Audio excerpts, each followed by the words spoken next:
Bonjour à toutes, bonjour à tous. Je vous fais cette vidéo parce que j'ai envie de faire un petit moment de partage sur ce que j'ai traversé cet été ou cette fin d'été et sur les enseignements que cela m'a apporté. J'ai eu une voiture complètement en panne qui a, ce qu'on dit, rendu l'âme.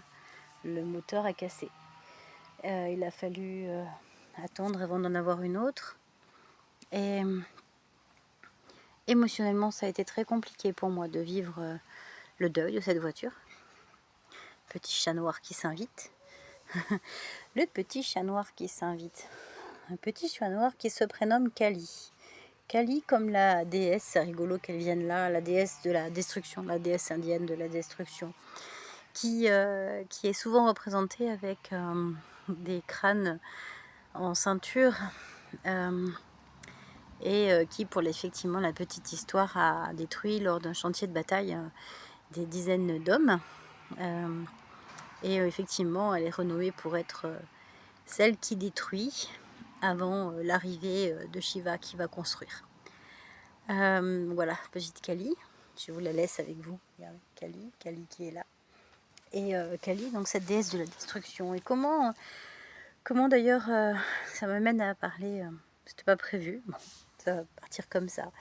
Comment aujourd'hui, alors qu'on quitte l'été, qu'on arrive vers l'automne, où donc beaucoup d'arbres commencent à perdre leurs feuilles, que les fruits sont en train de tomber, parce qu'ils arrivent à maturité. Et donc on appelle souvent cette phase, là, l'automne, vers cette phase d'une lente destruction de ce qui a été notre été, une saison un peu plus chaude, un peu plus créative.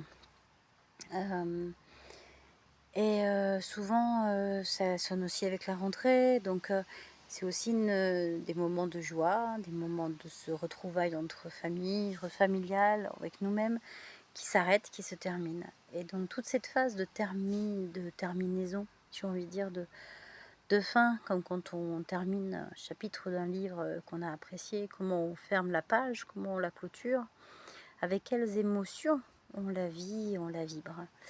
Et durant cet été, voilà, j'ai perdu donc une voiture. J'ai mis fin à une relation qui ne me convenait plus. J'ai aussi enterré ma grand-mère de 92 ans que j'aimais beaucoup.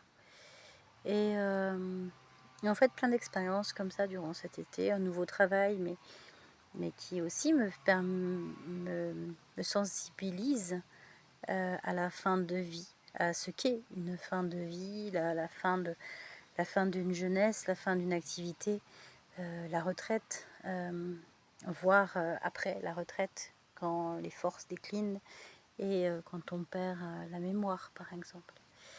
Comment on traverse tout ça? Comment on joue tout ça? Comment on traverse toutes ces fins? Et comment ça me met, moi, en tout cas, en contact avec comment j'ai appréhendé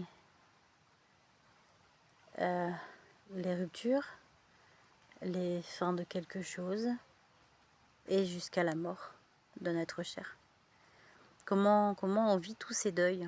Comment on les appréhende? Comment on les accueille? Comment on fait pour se relever d'une perte? Et comment on peut faire d'ailleurs pour appréhender l'avant-perte? Puisqu'on est tous amenés à perdre des gens qui nous sont chers, nos parents, nos grands-parents, nos tantes, parfois âgées ou pas, qu'elles soient à cause d'une maladie ou à cause de l'âge. Et en fait, on a tous des pertes et des deuils à gérer et à appréhender. Et ça m'a mis en contact avec ça, comment moi j'appréhende ces deuils, comment je les vibre, comment je les vis, comment je fais avec, ou comment je fais avec l'absence, comment je fais sans l'être cher. Tout ça qui me parle vraiment de transformation, de changement, comment j'appréhende les changements. Et voilà, j'avais envie de vous parler de ça, Et en même temps, j'en profite puisque une amie vient faire une conférence chez moi le 27 septembre. Et on ne savait absolument pas quel thème elle allait mettre en place pour le 27 septembre avant la semaine dernière. La semaine dernière, le thème est arrivé, s'est imposé à elle, et c'était sur justement le deuil et la fin de vie, et comment on l'appréhende, comment on la vit. Ce passage vers elle, ce qu'elle appelle la lumière. Et elle va venir nous expliquer justement c'est quoi la fin de vie, c'est quoi la mort, c'est quoi ces deuils, comment on fait son deuil. Et je trouve ça intéressant parce qu'en fait, on en fait tous des deuils. On fait tous beaucoup, beaucoup de deuils. Et parfois, en tant qu'être humain, c'est extrêmement compliqué. C'est parfois destructeur, c'est parfois anéantissant.